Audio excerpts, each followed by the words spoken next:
All right. Good evening, everybody. Thanks for coming out on this beautiful, sunny August evening.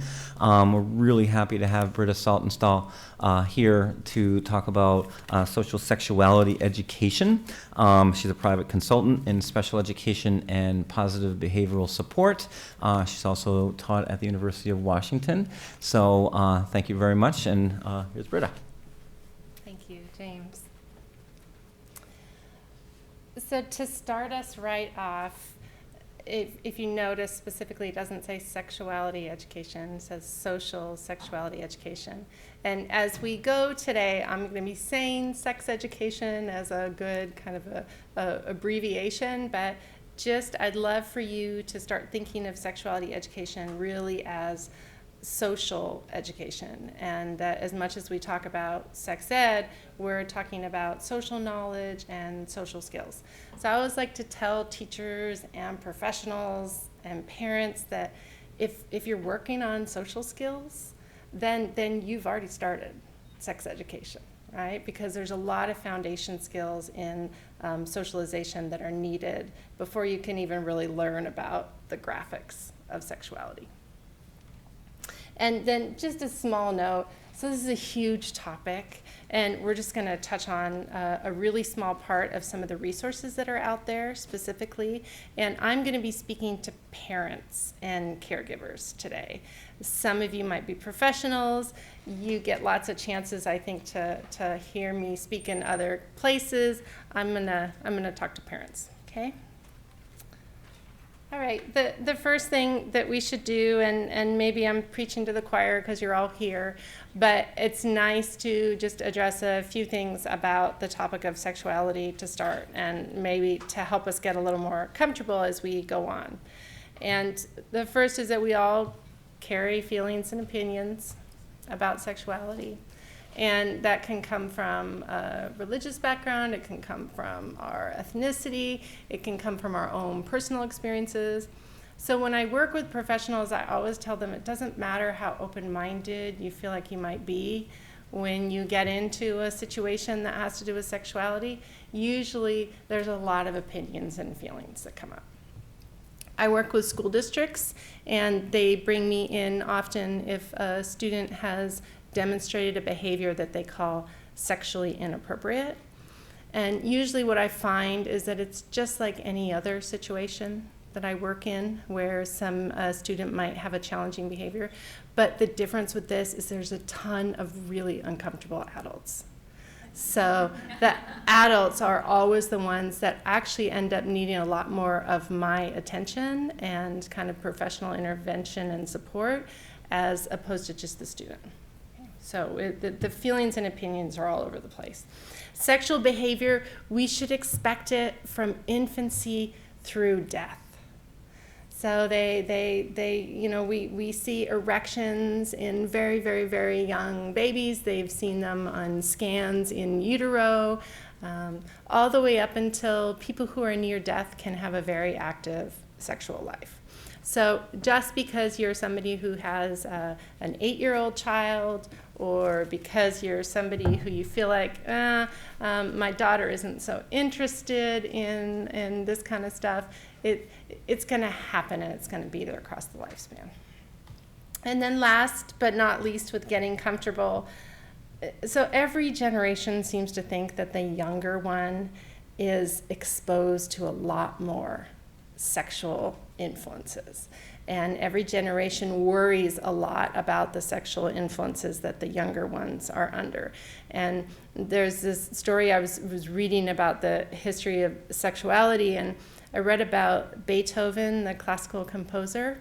He composed a lot of piano sonatas, and when he first started performing, it was very common for young people to be banned from his performances because not only was his music considered very passionate, but the way in which he played the piano and performed his music was considered very provocative and possibly inciting sexual feelings in young people, particularly young women.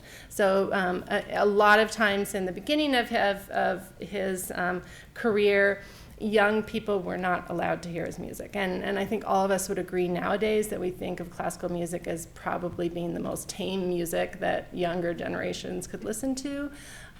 But this is pretty common across time.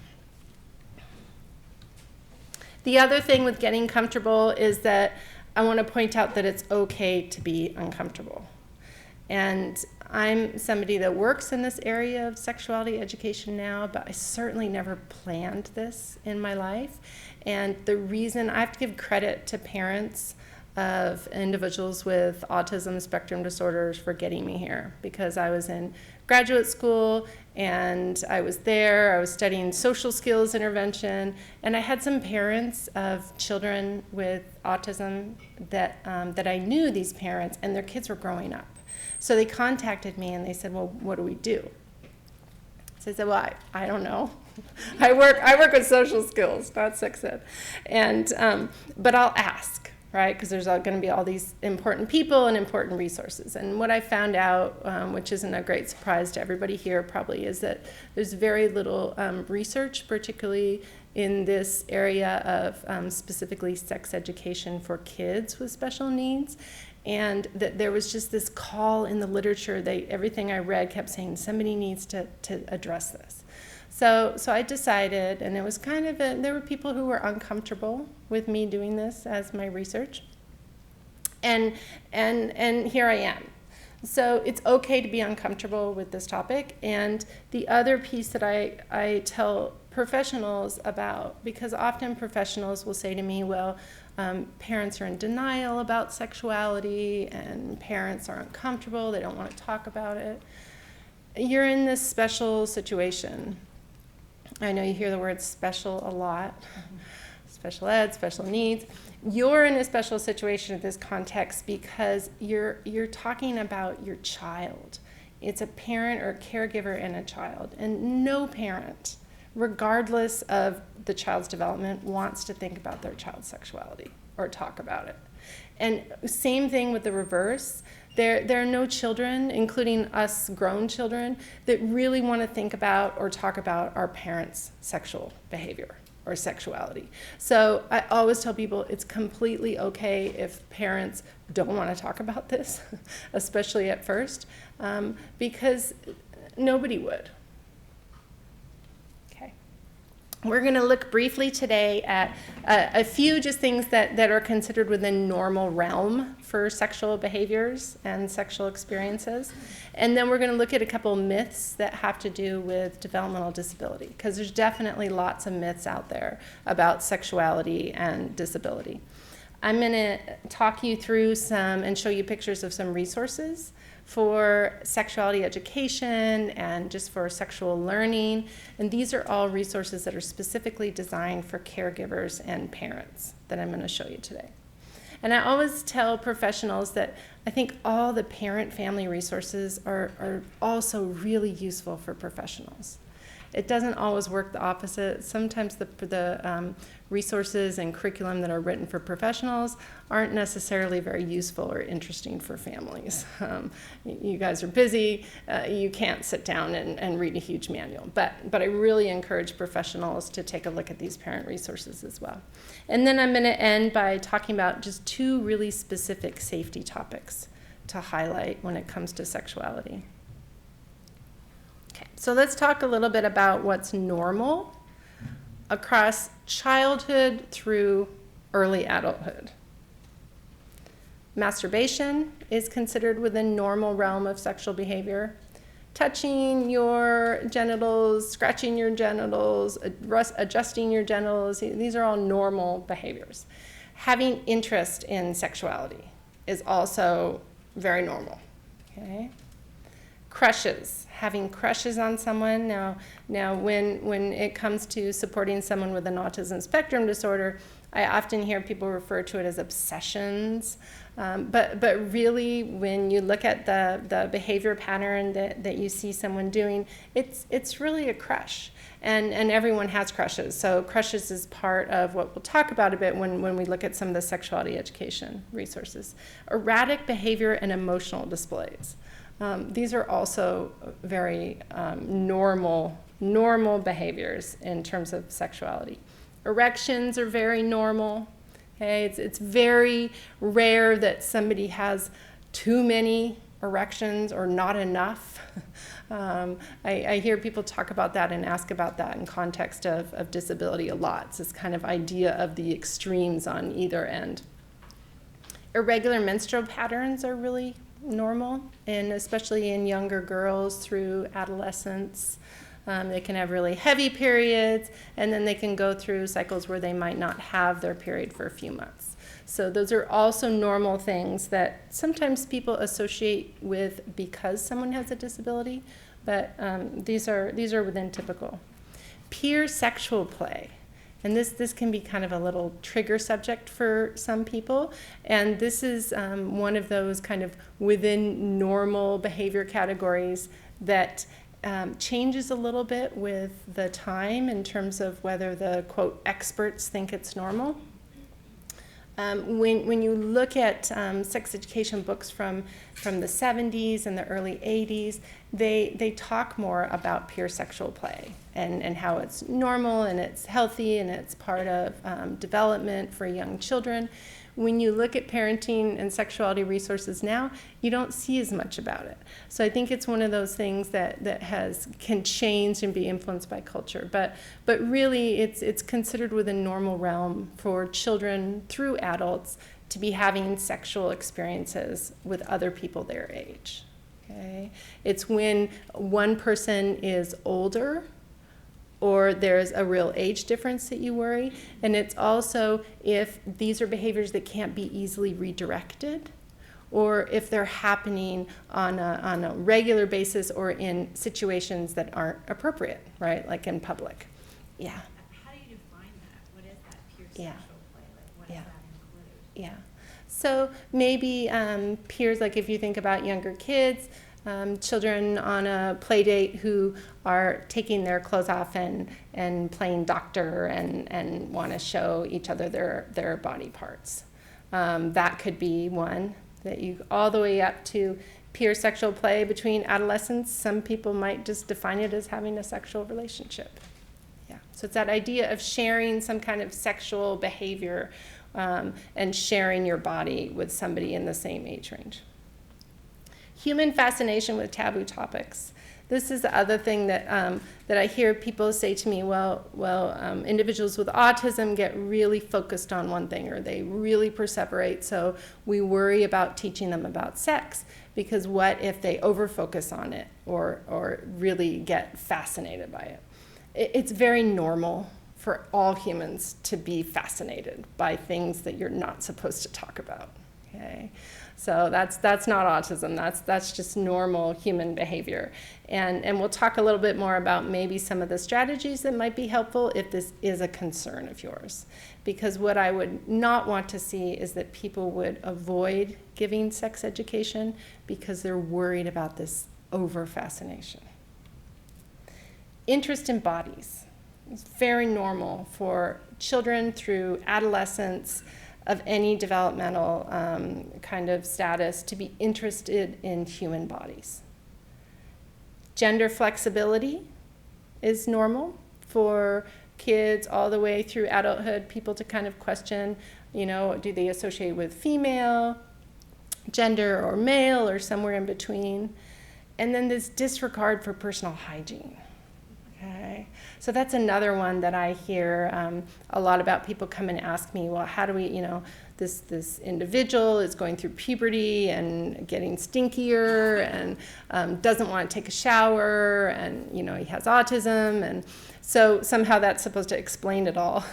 But it's very common, especially that kids in puberty through adolescence have a disregard for personal hygiene. There are some resources and strategies that you can use to help promote personal hygiene, and we'll look at some of those. A few myths that come up a lot, and these have come up over time, which is kind of unfortunate. Like I read things from the 50s and the 60s and the 70s, and it says, well, these are myths that people have about disability and sexuality. And then I still come across these myths nowadays in my work. The first myth is that individuals with disabilities are hypersexual, meaning overly sexual. that there's something about having a developmental disability specifically that gives you a higher sexual drive. That's happens to be a myth. Same thing with the opposite. This myth that individuals with disabilities are hyposexual, in other words, that they just have a lower sexual drive or a lower level of sexual interest. We can't say that because someone has a developmental disability, they're going to have a lower sexuality, okay? Another myth is that puberty and adolescence are going to be super hard and chaotic when a growing person has a developmental disability. And parents of younger children, I know, can really worry about this. You know, you worry about puberty and adolescence, and you think, oh, this is going to be a time of chaos.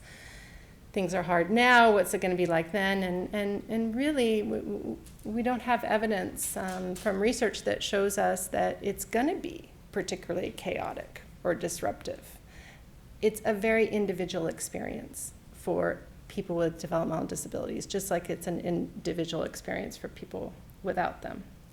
The last one, and this kind of goes along with that hyposexual myth, is that many people might think, or maybe even some people hope, that because someone has a developmental disability, autism spectrum disorders included, that things are going to be more delayed, right? So that they'll definitely get their first menstrual cycle later, and they'll be interested in kind of romance later, and that their sexualized behavior is going to come later. We don't seem to have evidence to support that either. So it's pretty much just as children without autism spectrum disorders and developmental disabilities. These are things we need to expect, especially coming as kids come towards puberty. So if we talk a little bit more about social sexuality education, there seems to be this question when individuals, children, and adults have special needs, this question of whether we should do sexuality education. And unfortunately, it's fairly common that children who are served through IEPs in special education settings, seems fairly common, at least even just in my small clinical experience, that they're not included in the general sex education that the rest of the students are getting. And there's a variety of reasons that people give for this. They worry that the young person might not understand the sex education, so they don't think that it's appropriate to have them there. The other thing is that they worry that they're going to take it and use it inappropriately, what they learn in sex education. And then the last piece that I hear that people say is, well, we just don't know how to teach sexuality education to individuals with special needs. We don't know how to do that. So a very small example of this, even when you get down to the specific skills that you're trying to teach, this is something that can come up for parents of younger children. And the idea of if you're teaching about body parts and you're teaching about private body parts, and what do you call genitals, private body parts. And it's really recommended in sexuality education in general that you teach the clinical serious names, right? You teach a kid that their penis is their penis, and that girls have a vagina and a vulva and breasts, and that you make sure that from a very young age they know these words. I also understand the challenge that many parents have approached me with, and that is this fear that their child or their young adult might use those words inappropriately in the wrong setting. Or if they really have a strong sense that these are words that are private and taboo, that it will actually cause quite a commotion if you say them in a public place. So I think that it's good for professionals to support families in potentially doing some creativity around this. So maybe you're definitely teaching a child, or I come across many adolescents in my work who have never been taught the name for private parts before. And so I encourage parents and teachers to teach those clinical terms, but to also say that it's okay as a family if you have a term that you want to use around the house, okay? So maybe you just decide that you're just going to say private, that's your private spot, instead of saying penis, and that makes you feel better, because if you're at the mall and your individual child or adult really wants to go home and they kind of decide that they're going to yell penis at the top of their lungs, it might be a great way to get home. And that maybe yelling private spot at the top of your lungs isn't quite as dramatic, right? So I understand that concern for families, so I'm kind of a little more individualistic with that. The other tip with sex education for individuals with special needs is that there are no magic teaching topics. There is no, like, okay, this is the list of things that you should teach somebody with autism spectrum disorder about sexuality. There is no magic list of topics. We really go by the same guidelines that you would use for typically developing individuals. And then there's no magic teaching strategies. So that's what I tell teachers and professionals and parents when I work with them, is the same strategies that you use to teach any other skill, whether it's brushing your teeth or doing complex adverbs. Those are the same teaching approaches that you use for teaching sexuality.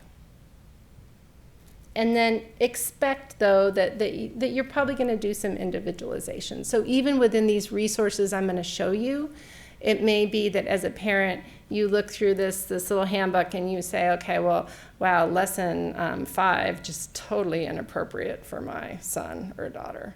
But lesson 17 is something that will work really well for our family and for her learning, okay? So you're always going to individualize.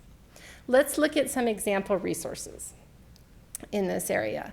And I picked 3 priority topics. So I picked resources that I feel like do a nice job at addressing these 3 areas of learning. And the first one is personal safety, which sexual safety is part of personal safety. And then hygiene and relationships. Of course, relationships is a huge category, right? And it's really hard to tackle in a single resource or curriculum. But we'll look at a few example lessons of some things that have been done that I think are particularly useful. All of the resources that I'm going to show you were designed for individuals on the autism spectrum. The first 2 are what we would just call easy toolkits. They're both available free online. Autism Speaks organization, many of you may be familiar with that. They do these series of toolkits that just give a lot of information on specific topics. And they just came out with one in this last year that has to do with puberty and adolescence. So this is specifically a guide for parents. It is pretty long. I want to say 73 pages, but there's a lot of parent stories and pictures, and there are different parts of it besides just specific lessons. So I would recommend that. Organization for Autism Research also has a resource that's called a Guide to Safety. And if you look down the right-hand column of the index, you can see where I've highlighted that there's different age levels and that they address relationship and sexual safety in that resource as well. The Tom and Ellie series, I feel this kind of affection for Tom and Ellie because they really address some topics for individuals with autism that a lot of people just haven't wanted to write books about, books that individuals with autism themselves could maybe read and learn some things from them. These are a series of Tom and Ellie was just published in this last year, and Tom was published a few years ago. This one has to do with how to use a public toilet. safely for boys and young men with autism. We'll look at a few pictures from it in a minute. The Tom and Ellie series are just intended for kind of late childhood through early adolescence. And I'd say that they're intended more for maybe learners who have some moderate intellectual disability along with their autism, or for learners who are in the late childhood age.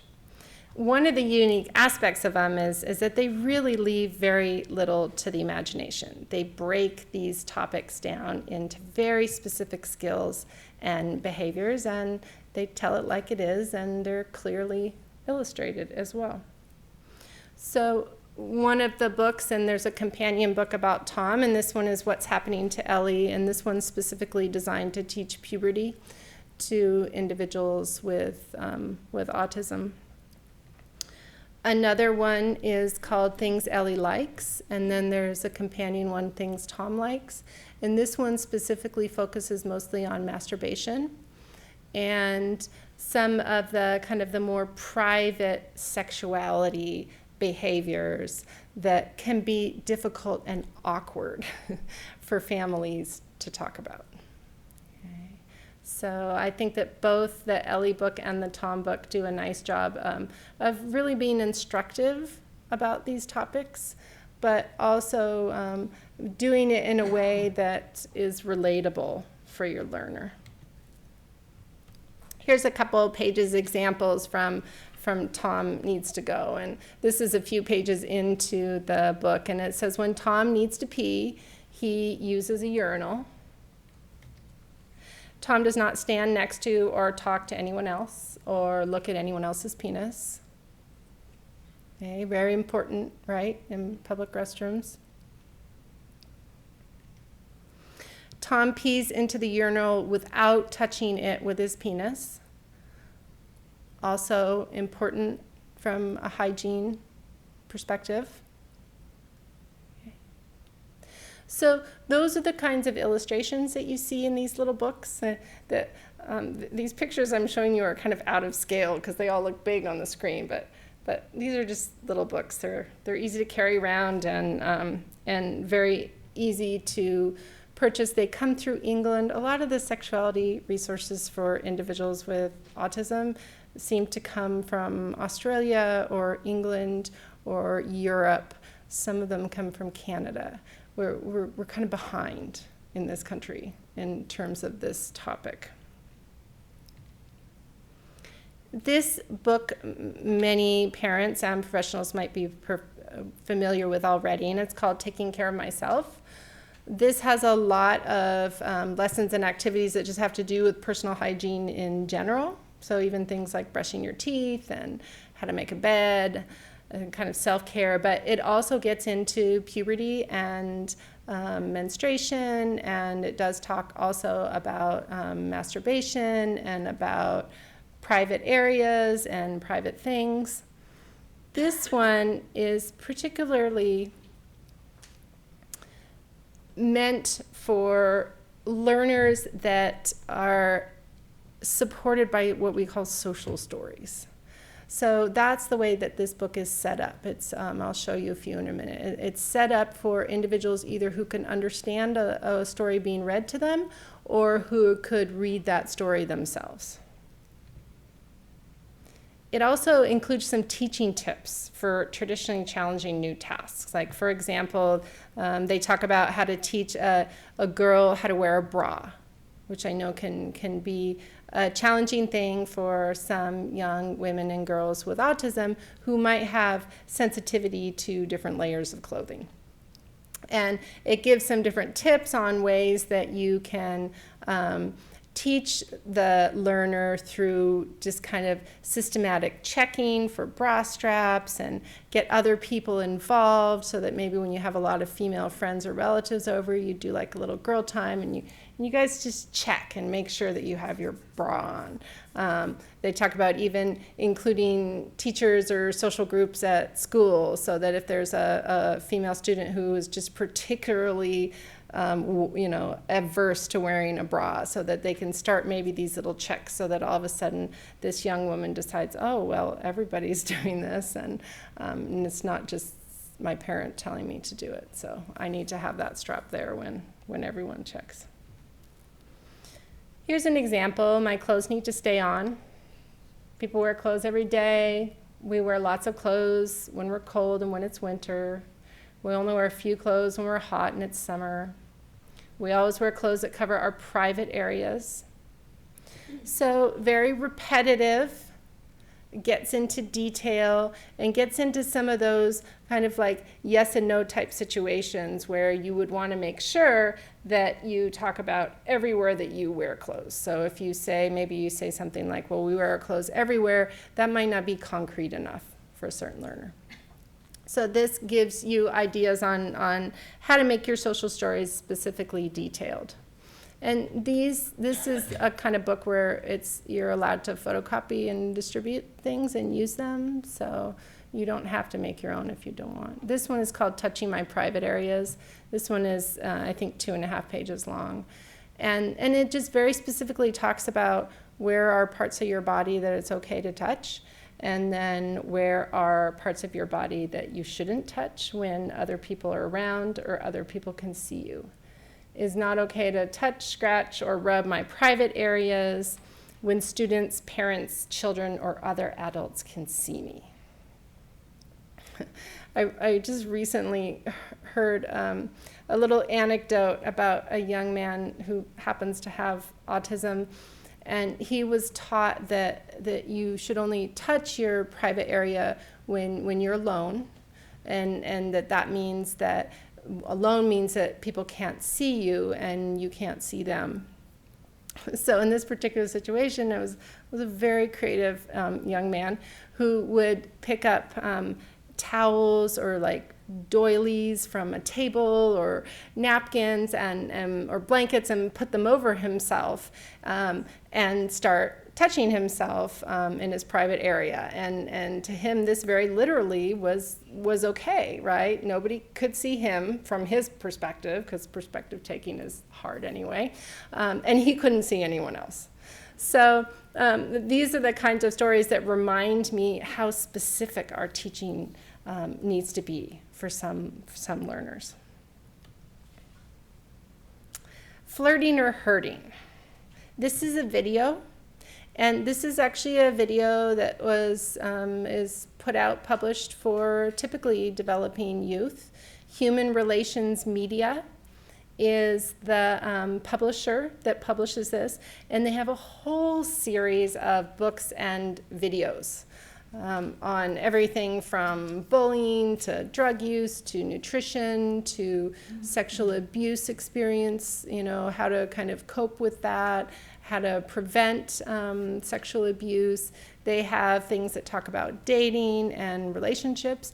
And I always kind of smile at myself when I watch these, and I think, these are so good. They're so perfectly set up for somebody who might have social challenges or social delays, because they do a really nice job of showing a scenario, like in this one, a scenario where kids are what you would call flirting, and then there's announcers that break it down and talk about why that's okay behavior, why that looks like flirting.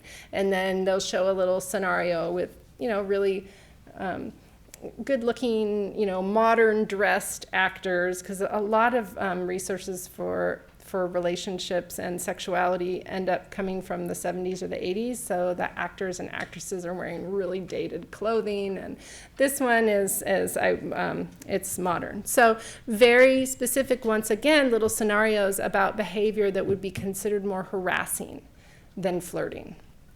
And then you have announcers that break that down for you. This is intended for, they norm it for 5th grade through 10th grade, but really I know some adults who probably would really learn a lot from this too. It would be very appropriate even for young adults. One of the unique aspects of this resource is that you can go on the publisher's website and you can preview little clips of the videos that they have, and you can also request to watch it in full, before you buy it, which is really nice because then you can determine whether it's going to be something that's useful to you. These are the one resource that I'm telling you about that are a little more expensive. These videos run in about the $100 to $120 range. So you want to know that it's going to be useful before you buy it. The STARS curriculum.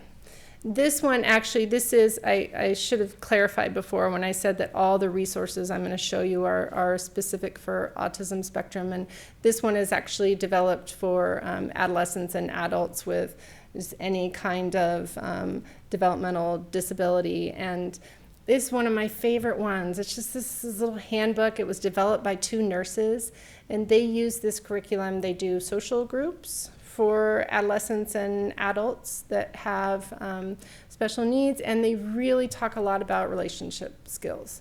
So these are really for learners that would have, I would call, more sophisticated comprehension skills, to really be talking more about kind of the details of what it means to be in a relationship. And this is intended for late teen through adulthood, and I would say really more young adult than teen. And one of the unique aspects of this one is that they give you this little assessment in the back. So it's an assessment that you could give someone before you did your lessons and your sexuality education work, and then you could give them that assessment afterwards and see if they learn. Because really, right, that's what we're going for. Not just that we're doing social sexuality education, but that we're doing it and somebody's actually learning what we're trying to teach them. There's some pretty explicit items on that assessment. So I just picked one that's really very benign for the comfort level of everybody. But they're just little scenario type questions that are asked. So Mary and John are coming home from a date. They like each other very much. Is it okay for them to hug? And this one does have, I would say, they're black and white line drawings, so they're a little less relatable for a young person. But this is what an example of the item that you would have on this assessment test. Although this curriculum, I would say, is more for learners who can understand quite a bit of language and can maybe participate in discussion, there are a few activities in here that I think could be really useful for all kinds of levels of learners, even learners who don't use speech or don't comprehend a lot of speech. This is just an example of an activity where you break down someone's relationships, and you break it down and you use photos, and you give a relationship a label. You're just teaching different types of relationships. And then along with that, to take it a step further, you're kind of talking about greetings in terms of those relationships. What do you do when you greet a friend versus your job coach versus a mom? So once again, these are activities suggested in here that would be really more easily understood by somebody who was a visual learner. Same thing, little note cards where you very specifically break down an activity, which is a kiss, and a person, which is mother. And you talk about the places where it is okay to kiss your mother and the places where it's not okay to kiss your mother. So very concretely listing these things out. Same thing, doing it, but also talking about the social behavior first. So who would you kiss? Who would you shake hands with? Who would you hug? Who would you wave at?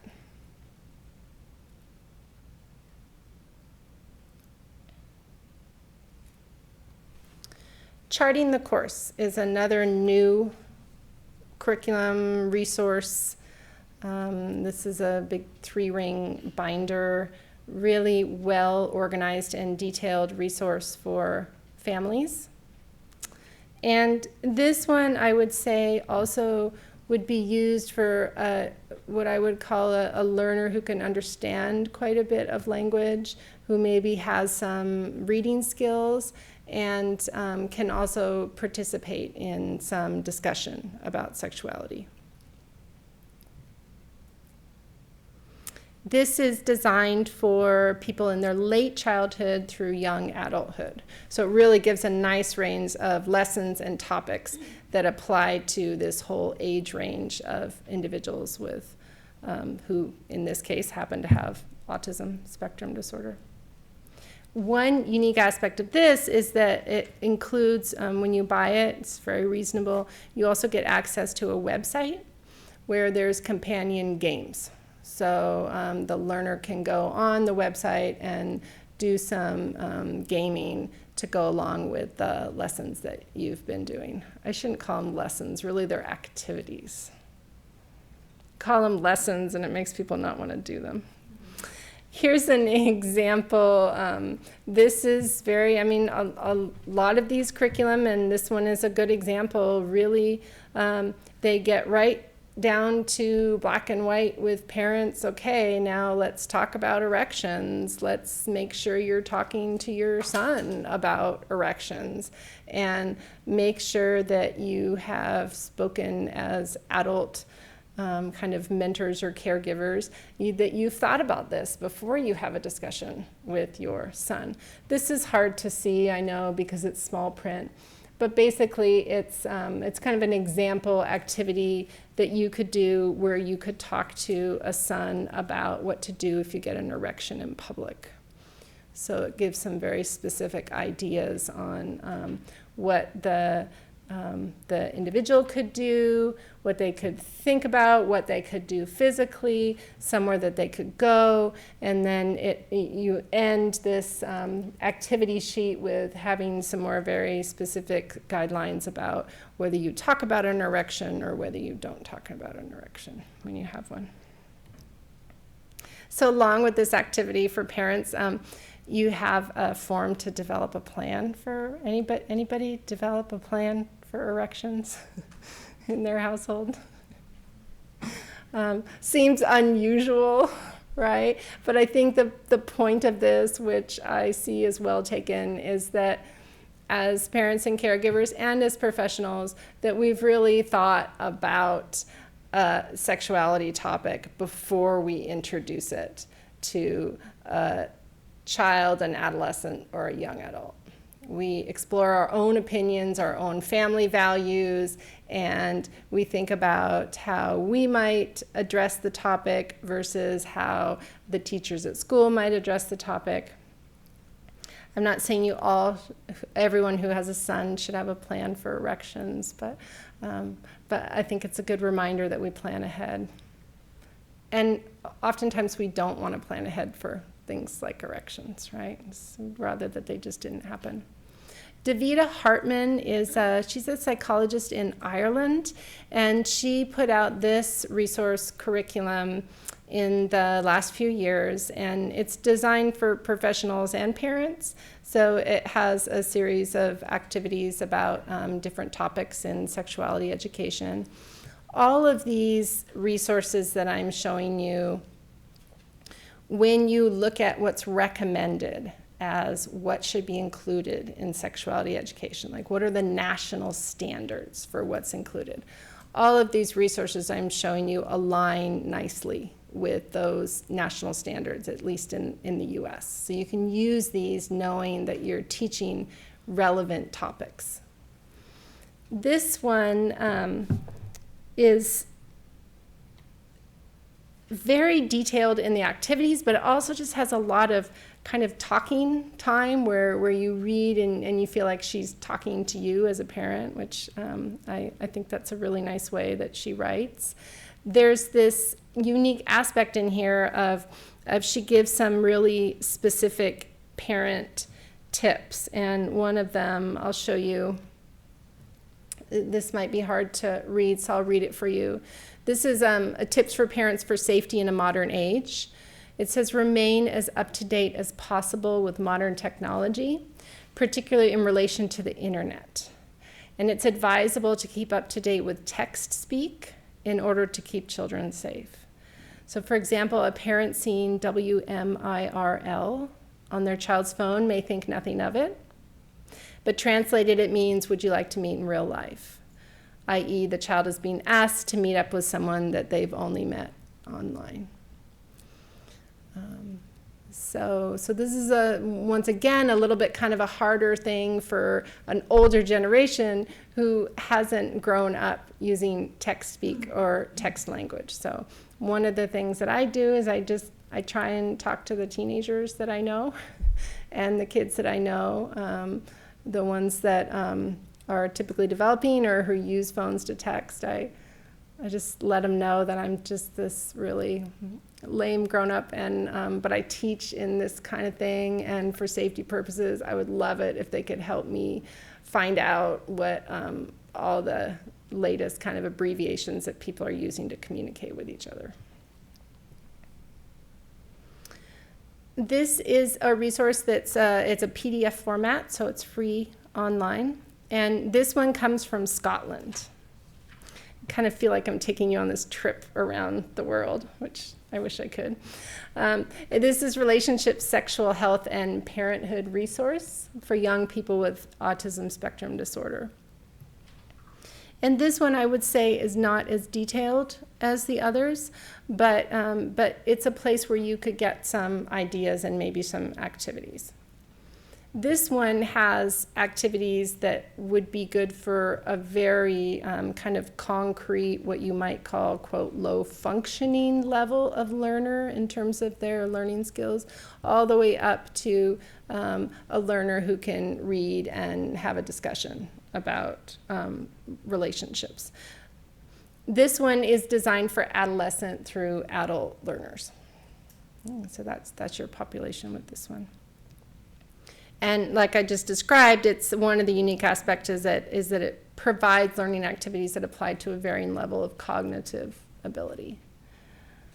I tend to associate things with color, so I always think of this as the blue curriculum, and then the Mary Roble book is the green book, and so I kind of have these images in my head. This is the blue Scottish one.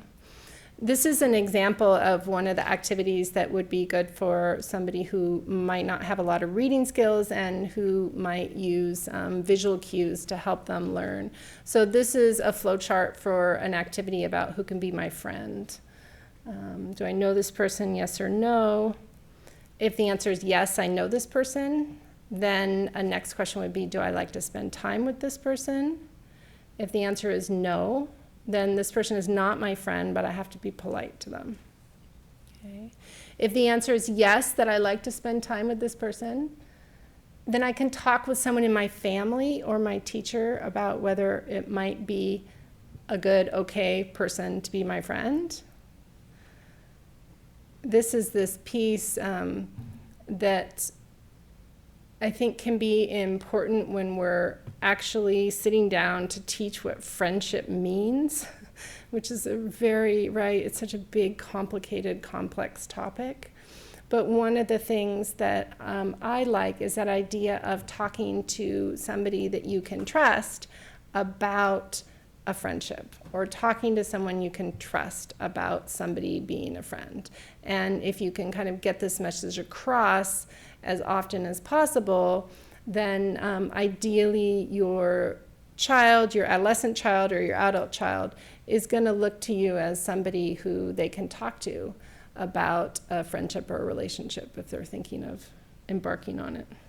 And then this, I would say this is very insufficient, right? This last comment here where, yes, you talk to someone in your friends or your family, they say, oh, they're okay to be friends with that person, and then the direction is then ask the person if they will be your friend, which really is not what people typically do at all. So I would say that's a little failing of this curriculum. But like I said, this is taking this huge topic and trying to break it down into one specific lesson. And then it talks you through a flow chart of no, I don't know this person. And what are some learning questions that would be important to ask yourself and to talk about with other people if you would like to spend time with this person. So this lesson also kind of starts to introduce this topic of stranger versus person that you know. This also has, like I mentioned, more sophisticated lessons about just talking about boyfriends and girlfriends. So this activity, just along with other components of the activity has a very specific list of facts about boyfriends and girlfriends, things that boyfriends and girlfriends do together, feelings that might be associated with boyfriends and girlfriends, and then it kind of delves into talking about sexual activities with boyfriends and girlfriends.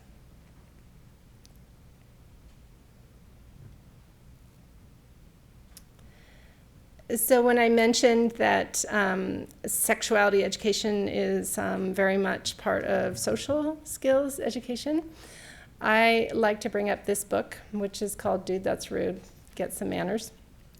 This is a book that is not specifically designed for learners with special needs, but it is super concrete, directive, and really, I think, written in a fun manner. And it's actually really small. Once again, it's a very small paperback book.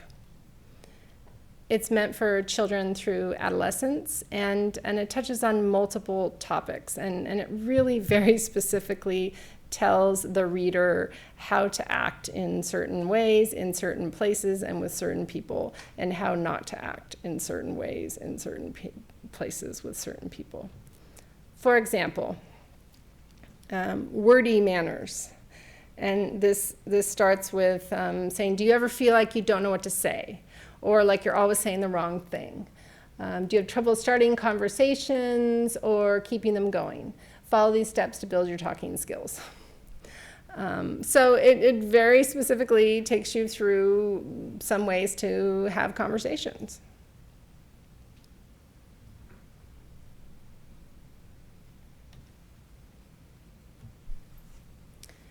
Talks about etiquette, bodily functions, burps, hiccups, gas, farts, etiquette, fartiquette.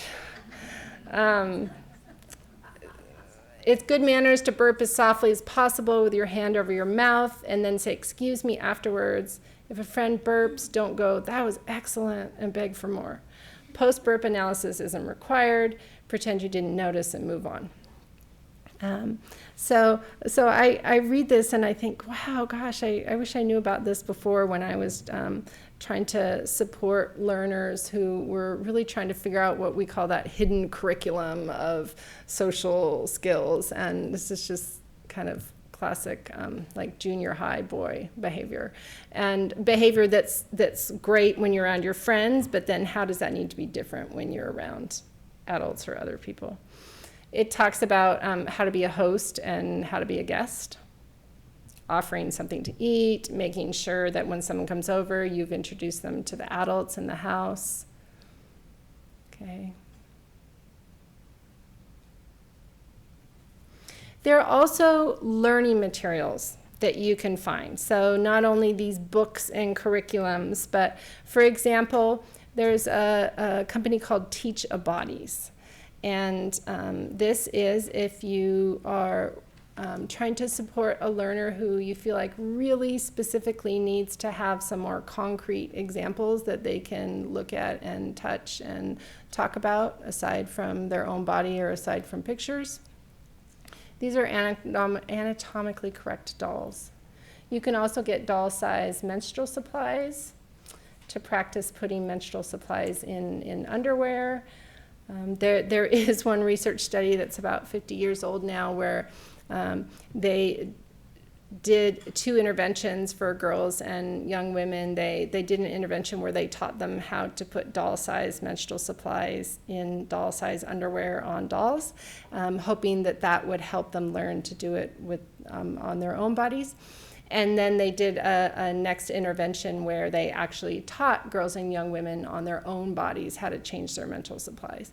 And what became very clear through the course of the study is that girls and young women learned how to put menstrual supplies on dolls, but that did not transfer over to them learning to care for their menstruation themselves. So I kind of tell you about this with a grain of salt, knowing about that study, but they also, with this company, you can get these dolls, and there's a baby that you can put inside the female doll and take out, so you can really illustrate some of those concrete topics that are difficult to talk about.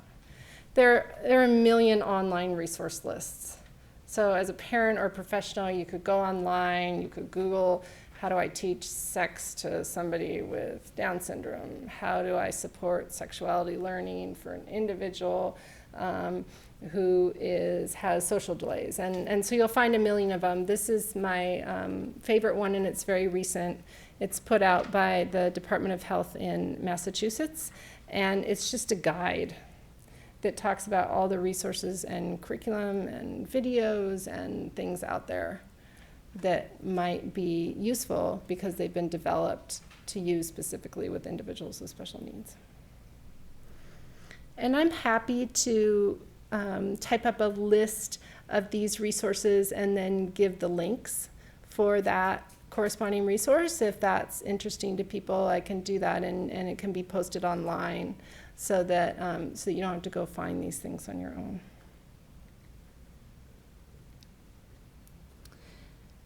We're going to talk about privacy and touch a little bit. And these are both topics that are really considered really important in sexual safety.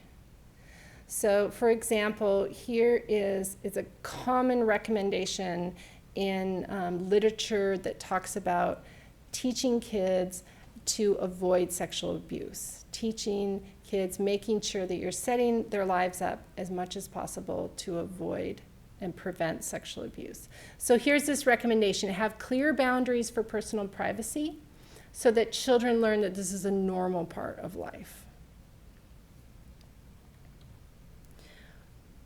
An essential problem that can come up with this is that often children and adults and adolescents with special needs may not have experienced a lot of clear boundaries for personal privacy themselves.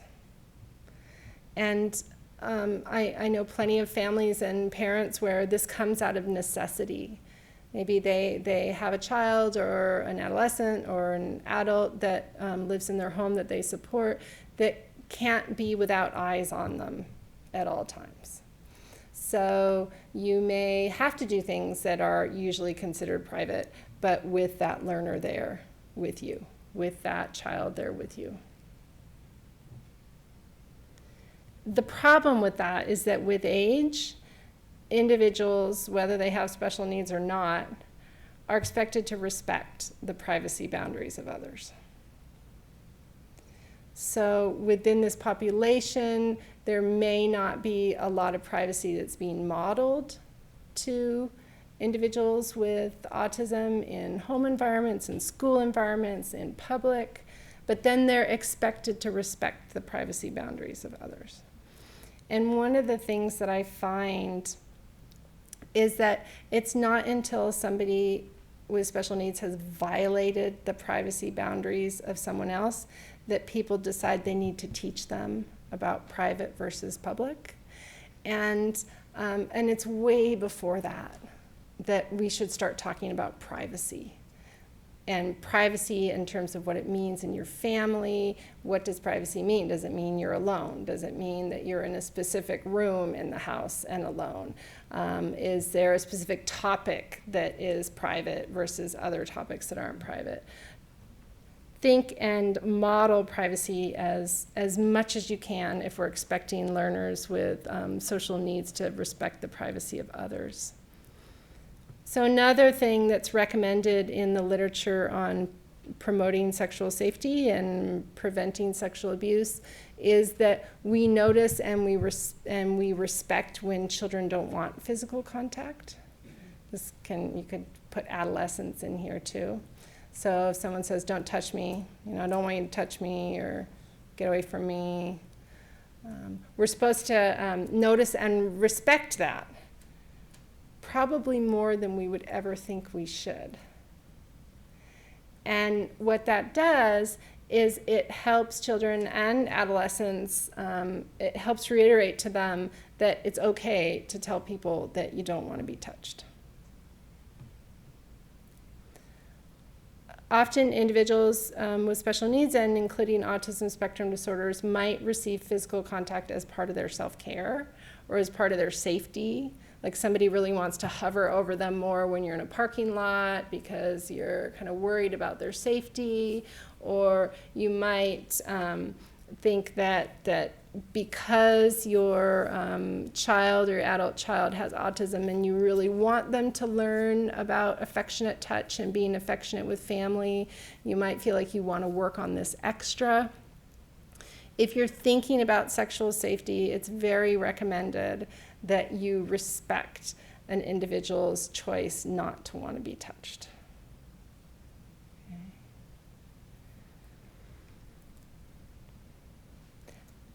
But if you are a child or an adolescent or a young adult who are more used to being touched by professionals or by people at school, people without special needs tend to touch people with special needs more.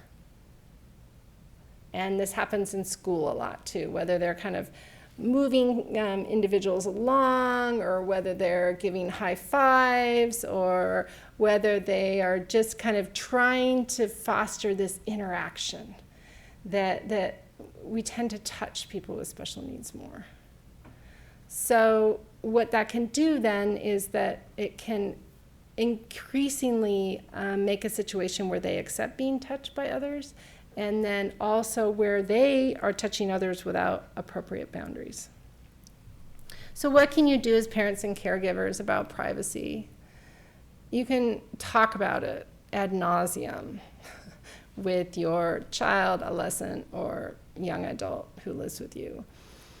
Talk about privacy in terms of places, in terms of people, in terms of parts of your body, in terms of topics, in terms of what other families feel is private.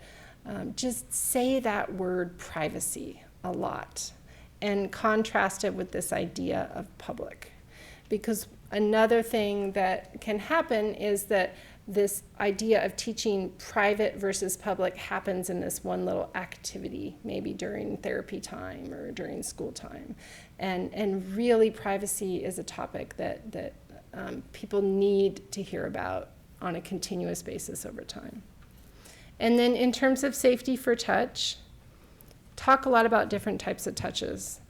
And there's accidental touch, there's touch that friends give each other, there's touch that families give each other, there's touch that's quick, there's touch that is prolonged, there's touch that you go and pay people for, like a massage, there's touch that makes you feel good because it's a soft touch. Just talk about touch, okay? And break it down as much as you can.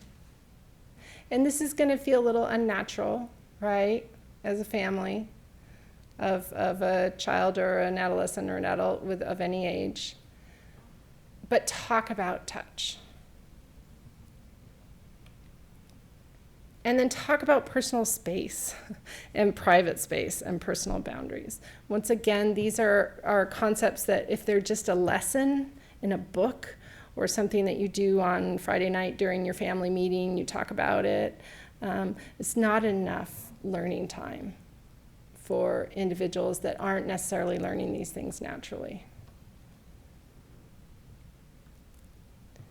The other thing too is that professionals are not the appropriate source of love and affection and touch for your child, your adolescent, your adult with special needs.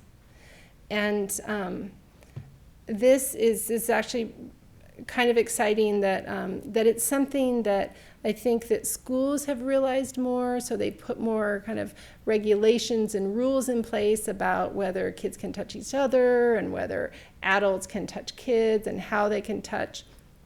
But this was a topic that seems like in adult services for individuals with special needs just really wasn't being addressed very much. But one good report that I have is that the state has been doing some trainings on this, like with people who work in their group homes and with case managers. So really talking about this idea of how should a professional conduct themselves in terms of touch and privacy.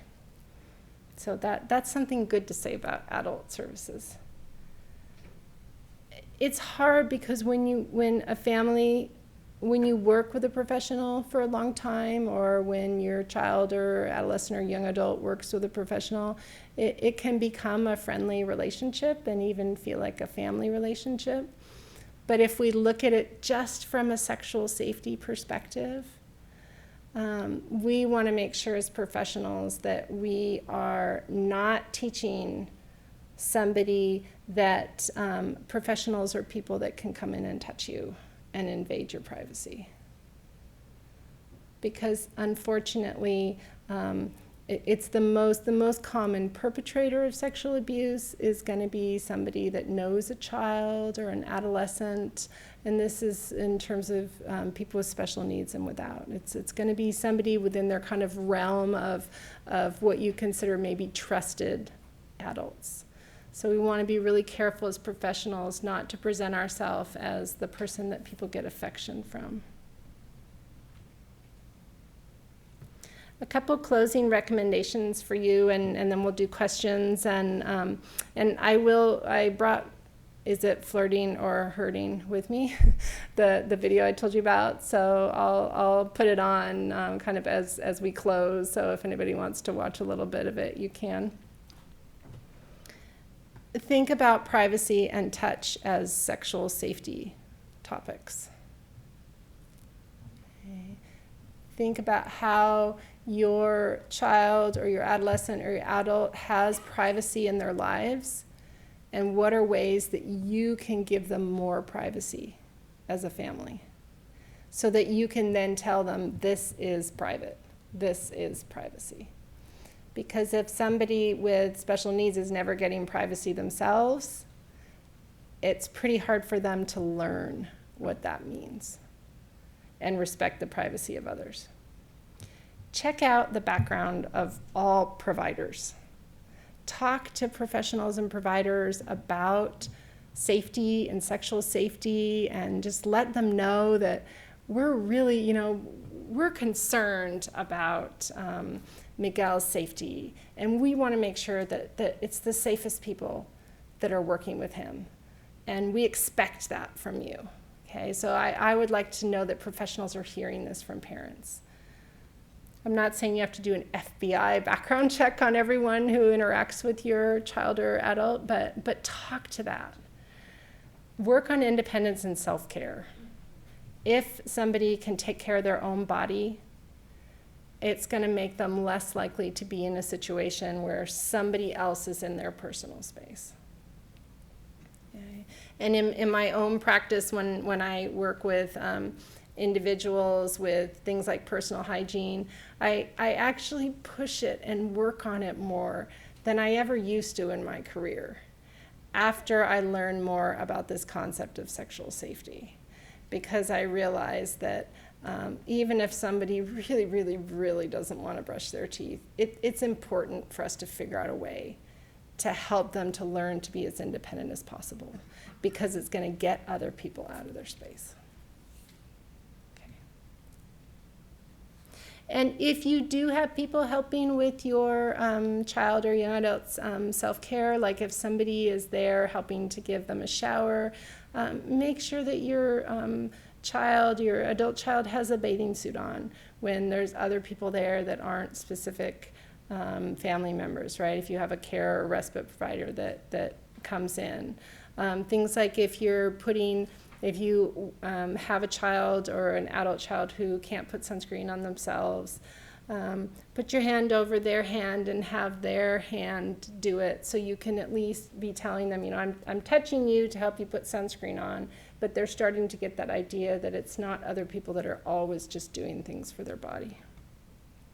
It's going to feel strange, right? Because it's so much more automatic to just do everything yourself for your child. And then raise this topic of sexuality education with professionals and providers. Just talk about it if you can, right? So we got that first slide of things are uncomfortable and it's hard to get comfortable. A lot of times when I talk to professionals, they say, well, we think about offering this, but we're not sure we should bring it up with parents. or it's uncomfortable and we don't want to offend somebody by bringing up the concept of sex education. So I always like, if at all you can, to encourage parents to bring this up with providers and professionals. Make sure that your child, adolescent, or adult, if they're receiving any kind of special services, make sure that people have it on their radar, that social sexuality education is an important part of services.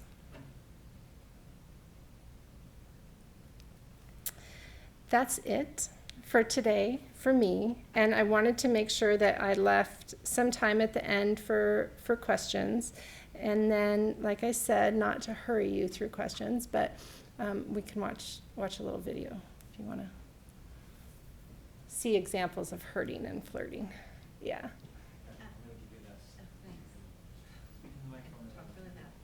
I'm just wondering if the public library, or you know of a resource library, sometimes, I mean, it's a lot of money that gets spent on resources, and to go and buy a book and then find out that it's not the right match for your family. Yeah. Yeah. Yeah. So do you know of a place where we can look at these at least? Mm-hmm.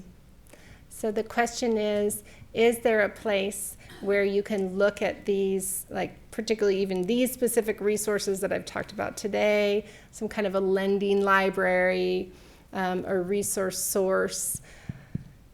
There are some places, like the ARC of King County has a resource library and a lending library. A lot of what I showed you today are very recently published resources. So I couldn't promise that a lending library would have these yet, but that's one place to start.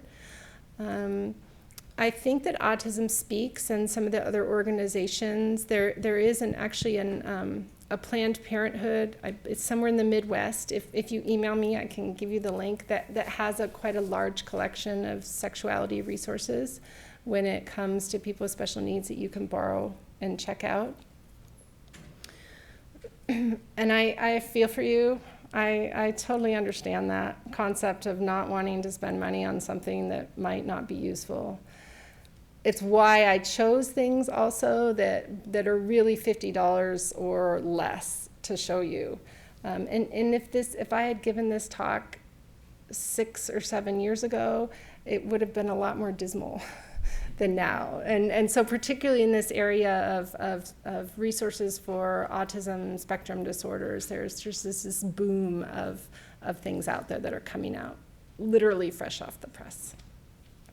And I probably should never say this on a public forum, but in my own library, I always buy doubles of each resource. And so I always have stuff that I lend out, and I just really try and have people help me remember where it's gone. So if you're having a really hard time finding a resource, please feel free to email me. If you're willing, just to put it out. So Yeah. I do that sometimes, and I didn't do that today, but that's a great thought. I will remember that always. I usually come with a couple suitcases of things. So yeah. Yeah, Mike, just working. I just might add Autism Outreach Project. Are you familiar with that? Autism Outreach Project used to be, kind of a bigger program statewide, but what they do have left up in Anacortes is a great lending library, so it's worth talking. I think they even have a list of what they have online. Oh, great. So Good. that's check out. Okay. Good. That's a good reminder. I'm not sure about specifically their sexuality education resources, but that would be something to check out. Any other questions? I have a question. Yeah. I don't need a microphone. Well, the reason I ask is because the people who are in other sites can hear what you're talking. Okay. So that's the reason that we have this. So I appreciate you.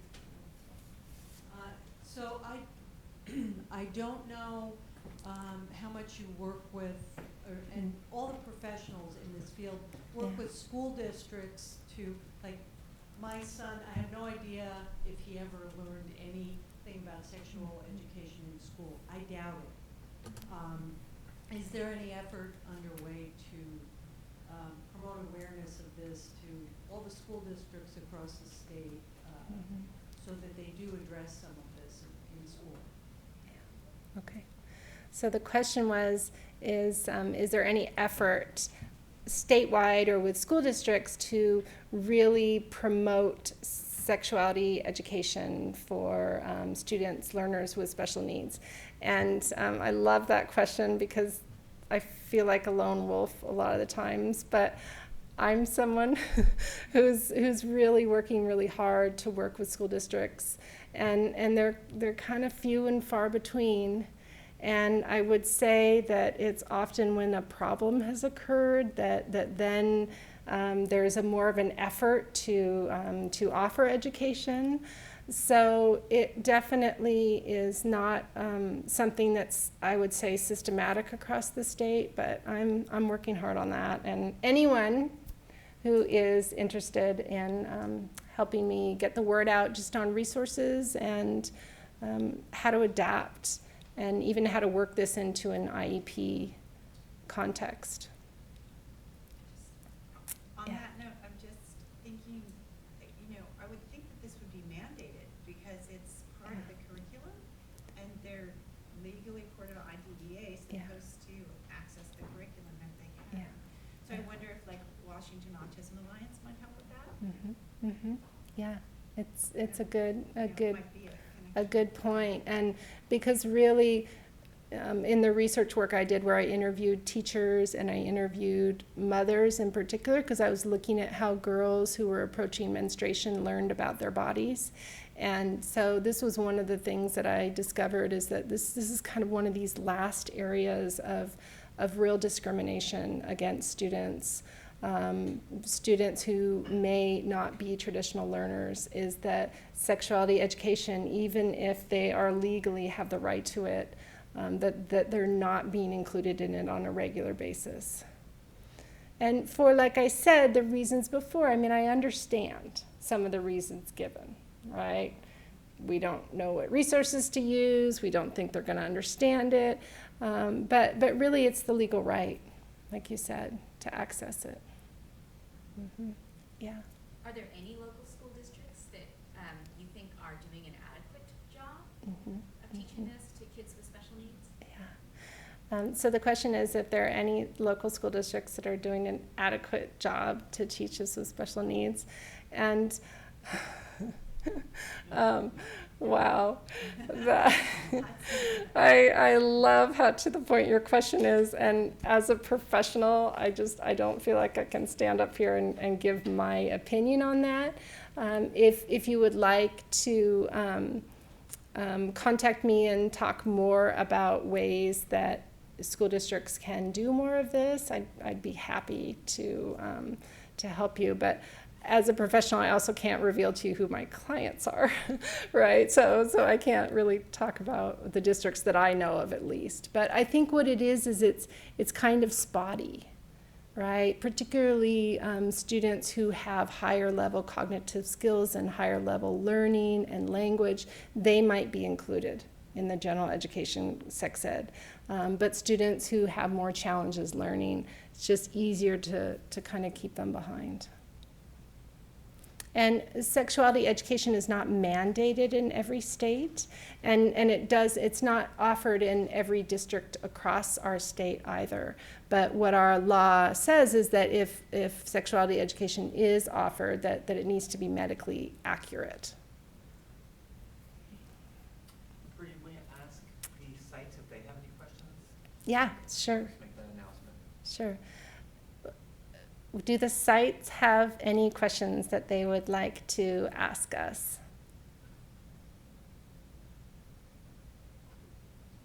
I say us because clearly there's other people here too that might have some good answers. Okay. I have a question. Yeah. Hi, I have a question. Hi. I want to know, I'm a parent. My daughter's in her 20s now, and sometimes she's nonverbal autistic, and it's hard to know if she's having, how you say, the crushes or experiencing these things. And then two, I kind of wonder is is it a point where you just past the point of being able to help them learn, or it's too late if they have the bad habits already, or I don't know. I'm just asking. Yeah, yeah, that's a great set of questions.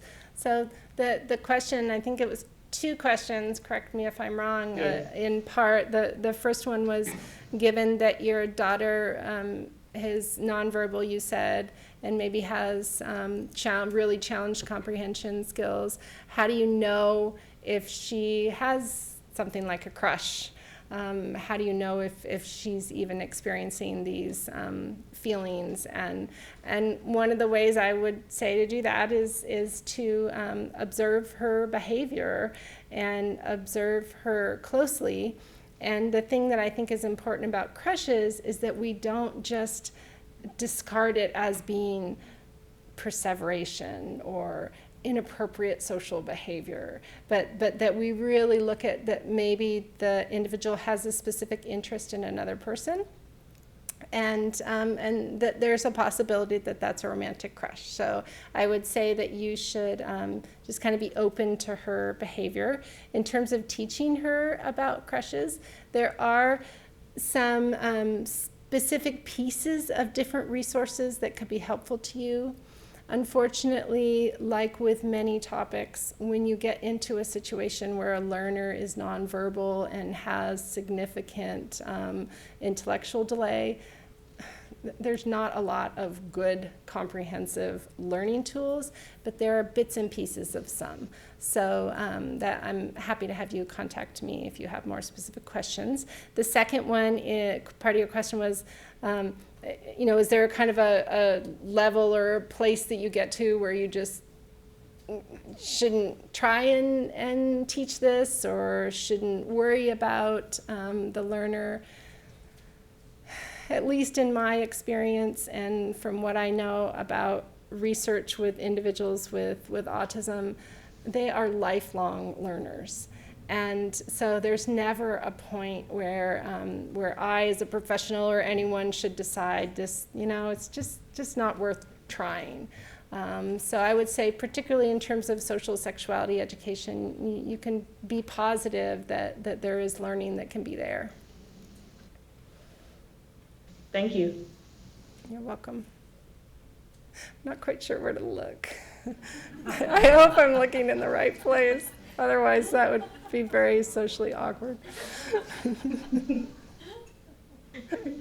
Oh, I'm getting a thumbs up from the back. Thank you. Okay. How we can talk if I have questions, it's no contact information. Okay. Using email. Yeah. So the question was how you can get in contact with me. That's a great question. And as an educator, I'm used to writing things down on a board or a piece of paper. So I don't think I should write anything on there. Feel free to come up to me afterwards, and I'll share an email address with you. Yeah. Yeah.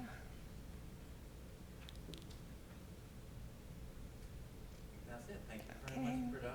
Thank you for having me.